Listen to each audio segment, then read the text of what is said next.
السلام علیکم ورحمۃ اللہ وعلیکم السلام ورحمۃ وبرکاتہ۔ اللہ وبرکاتہ۔ جی شیخ صاحب، میں شیخ کفایت اللہ ثناء علی صاحب سے بات کروں گا جی انشاءاللہ رفع الیدین پر۔ اوکے پہلے اپنا موقف بیان کرتا ہوں ایک ہاں منٹ ہاں کے اندر ہی کہ نبی صلی اللہ علیہ وسلم سے رفع الیدین کرنا ثابت ہے۔ شروع رفع الیدین بھی، رکوع کا بھی، رکوع کے بعد بھی، سجدے میں بھی، سجدے سے اٹھتے وقت بھی نبی صلی اللہ علیہ وآلہ وسلم سے صحیح سندوں سے یہ بات ثابت ہے۔ اس کے علاوہ نبی صلی اللہ علیہ وسلم سے صرف شروع میں رفع الیدین کرنا بھی ثابت ہے۔ میرا موقف یہ نہیں ہے کہ رفع الیدین منسوخ ہے، رفع الیدین سنت ہے، کوئی کرتا ہے وہ سنت پر عمل کر رہا ہے، یعنی اور آج بھی جو نہیں رفع کرتا۔ الیدین کوئی کرتا ہے تو وہ سنت پہ عمل کرتا ہے، یہ آپ کا موقف ہے، جی بالکل یعنی وہ حدیث منسوخ نہیں۔ جی اب بتائیے کیا کریں۔ جی، حدیث منسوخ نہیں ہے، بالکل ہی منسوخ نہیں ہے، بلکہ تابعین طبع تابعین کا تسلسل عمل رہا ہے۔ رفع الیدین کرنا بھی اور نہ کرنا بھی دونوں طرح کا عمل رہا ہے۔ صرف شروع میں رفع الیدین کرنا، یہ ابو اسحاق السبعی فرماتے ہیں صحیح سند سے مصنف ابن ابی شیبہ میں کہ عبداللہ بن مسعود اور حضرت علی کے شاگرد یہ صرف شروع میں رفع الیدین کرتے تھے۔ یہی بات امام شعبی نے بھی فرمائی ہے کہ حضرت علی کے اصحاب اور عبداللہ بن مسعود کے اصحاب جو ہے صرف شروع میں رفع الیدین کرتے تھے۔ تو تابعین سے تو بالتواتر یہ ثابت ہے صرف شروع میں رفع الیدین کرنا، اور سجدے سے سر اٹھاتے یہ بھی صحابہ سے تابعین سے ثابت ہے۔ عبداللہ بن عمر سے بھی ثابت ہے مصنف ابن ابی شیبہ میں صحیح سند سے کہ عبداللہ بن عمر جو ہے وہ رفع الیدین سجدے جاتے وقت سجدے سے سر اٹھاتے وقت کرتے بین سجدے پہ۔ آپ اور کو یہ کوئی جو سوال ہے روایت ہے ٹاپک پہ آپ ڈسکس کرنا چاہتے ہیں؟ عبید اللہ سے ہے ایک عن نافع۔ کہنا چاہیں گے، ایک ایک سوال لیں آپ گے، کا ایک کوئی ایک دلیل سوال ہے؟ آپ کا کوئی سوال ہے؟ آپ نے اپنا ثابت موقف کرنے بتا آیا ہوں کہ دیا صرف کہ شروع رفع کا الیدین منسوخ نہیں ہے، آج بھی اگر کوئی کر رہا ہے تو سنت پہ عمل کر رہا ہے، تو پھر آپ اس پہ کہنا کیا ہے، سوال کیا کرنا چاہتے ہیں؟ صرف شروع میں رفع الیدین کرنا بھی سنت سے ثابت ہے، اور میں اسی پر بات کرنے آیا ہوں انشاءاللہ۔ اچھا، آپ کا کہنا یہ ہے کہ صرف یہ شروع میں تو رفع الیدین کرنا ثابت ہے، اس سے تو کسی کو انکار نہیں ہے، لیکن صرف کا مطلب یہ ہے جو آپ کہنا چاہتے ہیں، پہلے وضاحت کیجیے کیا وہ کہنا چاہتے ہیں کہ ایک بار رفع الیدین کرنا اور باقی نہ کرنا، ایک بار کرنا باقی نہ کرنا۔ جی بالکل بالکل، اور آپ سن لیجئے، صرف میرا شروع سوال میں سن رفع لیجئے، الیدین کرنا بھی میرے آپ نزدیک میرا ثابت ہے۔ سوال، ارے میرے بھائی میرا سوال سن لیجئے، میں آپ کی بات کو سمجھنے کی کوشش کر رہا ہوں، پھر بات ہوگی نا۔ کیا آپ یہ کہنا چاہتے ہیں کہ جو رکوع والی نماز ہے جس میں ہم رکوع میں جاتے ہیں، رکوع سے اٹھتے ہیں، ان نمازوں میں ایک بار رفع الیدین کریں باقی نہ کریں یہ بھی سنت ہے، یہ آپ کا دعویٰ ہے؟ جی اس کی دلیل دے دیجئے، اس دعوے کی دلیل دے دیجئے۔ جی، میں سب سے پہلے شروع کرنا چاہوں گا خلفائے راشدین سے، کیونکہ اس میں دلیل سب سے واضح اللہ ہے۔ کے رسول سے، حضرت علی رضی سنت کی اللہ، بات آئی ہے، اللہ کے رسول سے کوئی حدیث پیش کر دیجئے۔ میں پہلے اللہ خلفائے کے راشدین سے رسول، شروع کروں گا انشاءاللہ۔ نہیں، آپ حدیث سے، آپ اگر قرآن کی آیت ہے تو قرآن سے شروع کر دیجئے، یا پھر اللہ کے نہیں نہیں، نبی صلی اللہ علیہ وسلم کی کوئی حدیث پیش کیجئے۔ اللہ کے رسول صلی اللہ علیہ وسلم کی سنت سے بھی ثابت کروں گا انشاءاللہ، لیکن میں سب سے پہلے چاہ رہا ہوں کہ خلفاء کی سنت ثابت کروں، نہیں اس کے بعد نبی صلی اللہ کیوں نہیں، سنو، اگر آپ اسی کیوں اسٹریم نہیں؟ میں آپ سن چکے ہیں، ایک منٹ، اسی پہلے ادھر ادھر مت جائیے، آپ ٹاپک پہ بات کیجئے۔ اسی اسٹریم میں آپ سن چکے ہیں شیخ سرفراز نے کہا ہے کہ بعض صحابہ سے اگر کچھ ثابت ہے، پہلی بات تو صحابہ سے ثابت نہیں ہے، ثابت بھی ہو صحابہ سے، تو اگر اللہ کے رسول صلی اللہ علیہ وسلم سے وہ چیز ثابت نہیں ہو رہی ہے، ہم اس کو ترجیح نہیں دیتے، ہم اس کو نہیں مانتے۔ مثال کے طور پر جنازہ میں آپ کو بتا دوں، جنازہ میں صحابی رسول عبداللہ بن عمر رضی اللہ عنہ سے رفع الیدین ثابت ہے، پہلے کے بعد بھی ثابت ہے، لیکن ہم اس کو نہیں مانتے۔ عبداللہ بن عمر رضی اللہ عنہ کی بہت ہم عزت کرتے ہیں، احترام کرتے ہیں، ہمارے صحابی ہیں، ان کے سارے فتاوا کو کوئی نہیں مانتا، حنفی لوگ بھی نہیں مانتے، احناف بھی ان کی بہت ساری باتوں کو نہیں مانتے، بلکہ اور بہت سارے صحابہ ہیں جس سے اختلاف کرتے ہیں، یعنی سب لوگ کسی نہ کسی صحابی کی کچھ باتیں ایسی ہوتی ہیں، بہت سارے صحابہ کی جو فقہ صحابہ ہیں کسی نہ کسی بات سے اختلاف ہوتا ہے، کیوں؟ اس لیے کہ اللہ کے رسول صلی اللہ علیہ وسلم سے ثابت نہیں ہے۔ تو آپ جو اگر مجھ سے بات کرنے آئے ہیں تو میرے حساب سے بات کیجئے، اللہ کے رسول صلی اللہ علیہ وسلم سے اگر ایسی کوئی حدیث موجود ہے کہ پہلی بار رفع الیدین کیا بعد میں نہیں کیا، رکوع والی جو نماز ہے ہم جو پڑھتے ہیں اس کے تعلق سے کوئی ایک حدیث ہے تو آپ پیش کریں، جی بسم اللہ کریں۔ جزاک اللہ۔ تو آپ بات کیجئے اللہ کے، جو میرا سوال ہے آپ نے جو دعویٰ کیا اس دعوے کی دلیل دیجئے۔ میں نے آپ کے دعوے کی تشریح پوچھی کہ کیا آپ کی مراد یہ ہے کہ جو رکوع والی نماز ہے اس میں ایک بار رفع الیدین کرنا باقی نہیں کرنا سنت ہے؟ آپ نے کہا، آپ نے تسلیم کیا کہ یہ دعویٰ ہے، اس دعوے پر آپ دلیل پیش کریں، کوئی ایک حدیث لائیں اللہ کے رسول صلی اللہ علیہ وسلم کی کوئی ایک حدیث لے کر آئیں جی. ہاں بسم اللہ الرحمن الرحیم. امام طحاوی نے اس روایت کو ذکر کیا ہے کہ عمر بن مرہ کہتے ہیں کہ ابراہیم نخعی کے سامنے وائل بن حجر کی روایت پیش ہوئی ان کے بیٹے کے واسطے سے. تو ابراہیم نخعی کے سامنے جب وائل بن حجر کی روایت پیش ہوئی رکوع میں کون سی حدیث پڑھیے حدیث کو سند کے ساتھ. دیکھو جو بھی حدیث آپ پڑھیے پوری سند کے ساتھ پڑھیے. آپ یہاں سوال کے لیے سوال پوری بھی حدیث سند کے ساتھ پڑھیے. میں پیش کرتا ہوں, مجھے 1 منٹ دیجیے, میں حدیث لاتا ہوں, 1 سیکنڈ رکیے.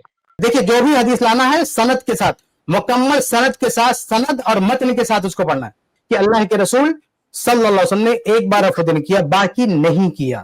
رکوع والی جو نماز جس میں ہم کرتے ہیں, رکوع میں جاتے ہوئے رکوع سے اٹھتے وقت, اس طرح کی کوئی حدیث لے کر آئے. اچھا وہ صاحب جو ہے جو حدیث پیش کیے تھے زید بھائی ذرا اس کو لگائیے اسکرین پہ. شیخ وہ چلے گئے, میں نے حالانکہ پبلک چیٹ میں بھی کافی بولا. لگائیے کیونکہ آپ نے بھی, میں ہمیشہ کہتا ہوں نا جب تک کوئی حوالے کے ساتھ نہ بھیجے, نہیں میرے پاس فارورڈ کیجیے, میں دیکھا حوالہ نہیں ہے, اس کا کوئی حوالہ نہیں ہے, اس حدیث کا کوئی, ہم بھائی بیٹھ کے حوالہ ڈھونڈو اس کا کہاں کا حدیث ہے.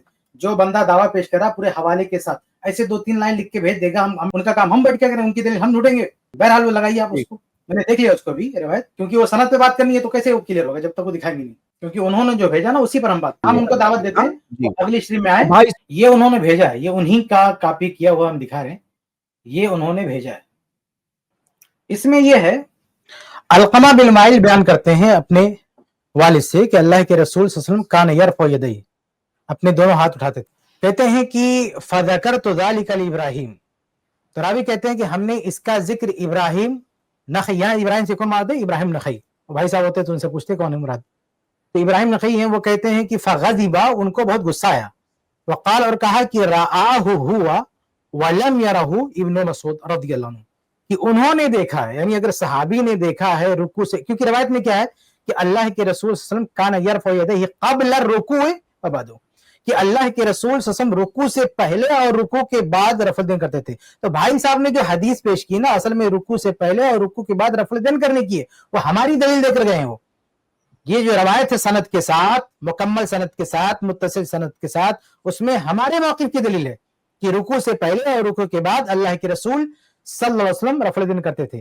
اب اس میں ہے کہ راوی کہتے ہیں فذکرت ذلک لابراہیم, میں نے ابراہیم نخعی سے اس کا تذکرہ کیا, فغضب, غصہ ہو گئے, وقال رآہ ہوا ولم یرہ ابن مسعود رضی اللہ عنہ, کہ انہوں نے اگر دیکھا ہے رفع یدین کرتے ہوئے تو عبداللہ بن مسعود رضی اللہ عنہ نے نہیں دیکھا ہے, ولا اصحابہ, نہ ان کے ساتھیوں نے دیکھا ہے. یہ کون کہہ رہے ہیں, یہ ابراہیم نخعی رحمہ اللہ کہہ رہے ہیں. ابراہیم نخعی کیا کہہ رہے ہیں کہ عبداللہ بن مسعود نے نہیں دیکھا ہے, اور ابراہیم نخعی رحمہ اللہ کی ملاقات عبداللہ بن مسعود رضی اللہ عنہ سے ثابت نہیں ہے. ابراہیم نخعی رحمہ اللہ, مطلب ہماری معلومات کے حد تک کسی بھی محدث نے آج تک یہ نہیں کہا کہ ابراہیم نخعی عبداللہ بن مسعود سے ملاقات ان کی ہے.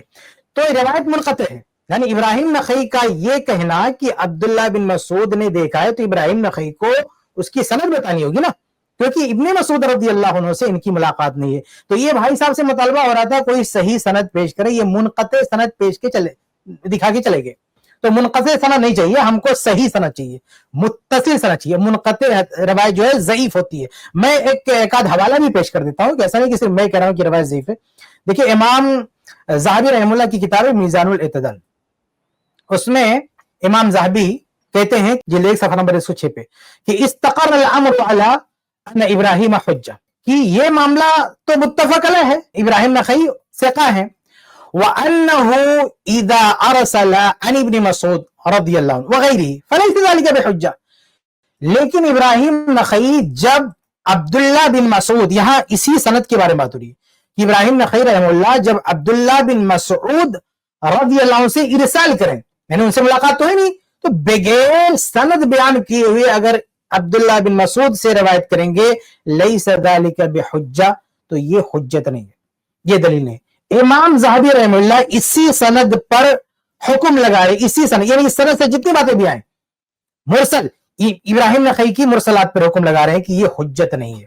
ایسے امام شافعی رحمہ اللہ کی کتاب اختلاف الحدیث جو الام کے اخیر میں چھپی ہوئی ہے, اس کے ساتھ یہ چھپی ہوئی ہے, اس میں وہ کہتے ہیں کہ لو روا عن علی و عبداللہ لم يقبل منہ, کہ ابراہیم نخعی اگر علی اور عبداللہ یعنی عبداللہ بن مسعود رضی اللہ عنہ سے روایت کریں تو اسے قبول نہیں کیا جائے گا لأنه لم يلقى. یہ اختلاف الحدیث صفحہ نمبر 129.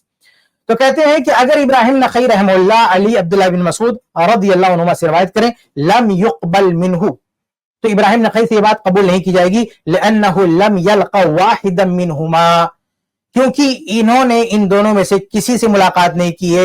الا ان یسمی من بینہ و بینہما, تب حجت ہوگا جب ابراہیم نخعی نام لے لیں اس شخص کا جو ابراہیم نخعی اور عبداللہ بن مسعود یا علی رضی اللہ عنہ کے بیچ میں ہے. تو دیکھیں دو محدث, امام شافعی رحمہ اللہ, امام ذہبی رحمہ اللہ, یہ دونوں اس روٹ پر نقد کر رہے ہیں کہ اگر ابراہیم نخعی رحمہ اللہ عبداللہ بن مسعود سے نقل کریں گے تو وہ بات ثابت نہیں ہوگی. یہاں پر ایک بات اور پیش کر کے میں بات ختم کروں گا, پھر وہ بھائی صاحب اگر آئیں گے تو ان سے بات ہوگی, یا اگر نہیں آ سکتے تو اگلی اسٹریم میں آئے ان سے بات ہوگی. کچھ لوگ اس کا جواب کیا دیتے ہیں, کہتے ہیں ابراہیم نخعی رحمہ اللہ جب عبداللہ بن مسعود سے روایت کریں گے تو ان کی بات مانی جائے گی. کیوں؟ کیونکہ ابراہیم نخعی رحمہ اللہ کا قول ہے کہ جب میں عبداللہ بن مسعود سے روایت کرتا ہوں تو بہت سارے ساتھیوں سے میں نے سن کے رکھا ہے. تو اس کی پوری تو سن کے رکھا, ساتھیوں سے سن کے رکھا, لیکن ساتھیوں کا نام جب تک وہ نہیں بتائیں گے, کیونکہ وہ ساتھی کچھ بھی ہو سکتے ہیں, کوئی بھی ہو سکتے ہیں. وہ ساتھی ضروری نہیں ہے کہ عبداللہ بن مسعود کے کوئی ساتھی ہو تو عبداللہ بن مسعود کے حوالے سے روایت کریں, عبداللہ بن مسعود کے علاوہ کسی اور کے حوالے سے ابن مسعود سے روایت کر سکتے ہیں. مطلب کوئی بھی چین ہو سکتا ہے, اس لیے مکمل چین ہونا ضروری ہے. اس کے بارے میں پوری ڈیٹیل میری کتاب ہے احکام طلاق چھپ چکی ہے. اس کتاب میں نے پوری ڈیٹیل دی ہے اس بات کی, جو یہ کہتے ہیں طلاق, اصل میں طلاق والی بھی ایک ابو داؤد کی روایت میں اسی طرح کی بات آتی ہے کہ ایک تابعی کہہ دیتے ہیں کہ جن کی ملاقات نہیں ہے ایک صحابی سے, وہ کہہ دیتے ہیں کہ جو ہے کئی واسطے سے روایت کر دیتے ہیں, تو اس کو محدثین ضعیف کرا دیتے. تو بعض لوگ وہاں یہ اصول نہیں پیش کرتے کہ بھئی کئی لوگ ہیں اس لیے اگر بیچ میں ساقط ہے, ان کتابی ہے تو چل جائے گا, تو نہیں چلے گا. میں نے طلاق والی کتاب میں پوری ڈیٹیل میں بات کیا. اس کے علاوہ انٹرنیٹ پہ میرا ایک لیکچر ہے, کیا صحیح مسلم کی جو روایت ہے نا 3 طلاق, عبداللہ بن عباس رضی اللہ عنہ فرماتے ہیں کہ اللہ کے نبی کے دور میں, دور رسالت میں, دور صدیقی میں, دور فاروقی میں 3 طلاق ایک مانی جاتی تھی. لیکن دور فاروقی کے 2 سالوں کے بعد عمر رضی اللہ تعالیٰ عنہ نے یہ قانون بنایا کہ اب اگر کسی نے ایسا کیا تو ہم اس کو نافذ کر دیں گے. تو اس روایت کے بارے میں ابو داؤد کی ایک روایت ہے جس میں آیا کہ مدخولہ کے بارے میں, تو اس پر میرا پورا لیکچر ہے تقریباً 1 گھنٹے کا. وہاں اس لیکچر کو پورا سنیں گے تو بیچ میں نے اس نقطے پر بات کی ہے کہ یہ اگر کئی لوگوں کا بھی واسطہ ہو کسی کا کسی صحابی سے تو وہ روایت قابل قبول نہیں ہوتی ہے. تو یہ جو ہے جواب کسی کی طرف سے آ سکتا ہے, اس کا پہلے سے جواب میری کتاب میں موجود ہے, میرے انٹرنیٹ پہ میرا آرٹیکل میں موجود ہے, میری ویڈیو میں موجود ہے, پہلے سے جواب موجود ہے. اس کے باوجود بھی اگر کسی کو اب بھی کوئی اشکال ہے اگلی اسٹریم میں آئے, اگر یہاں ہے تو ابھی آ سکتا ہے, نہیں تو وہ اگلی اسٹریم میں آئے, ہم انشاءاللہ اس کے سارے اعتراضات کا جواب دینے کے لیے تیار ہیں. اس کلپ کی فل ویڈیو دیکھنے کے لیے ہمارے چینل پر ضرور آئیں. آئی پلس ٹی وی نے ایک نیا یوٹیوب چینل شروع کیا ہے جس کا نام ہے آئی پلس ٹی وی اختلاف کا حل. اس چینل پر صرف اختلافی مسائل پر ویڈیوز آئے گی, لیکن دلائل کے ساتھ اور بھائی چارگی کے ساتھ. آپ کو میں دعوت دیتا ہوں کہ آپ بھی ہمارے اس چینل کو سبسکرائب کریں, ہماری ویڈیوز کو شیئر کریں اور نوٹیفیکیشن آئیکن کو آل سلیکٹ کریں تاکہ آپ کو ہماری ویڈیوز کا نوٹیفیکیشن مل سکے. جزاک اللہ خیر, والسلام علیکم ورحمۃ اللہ.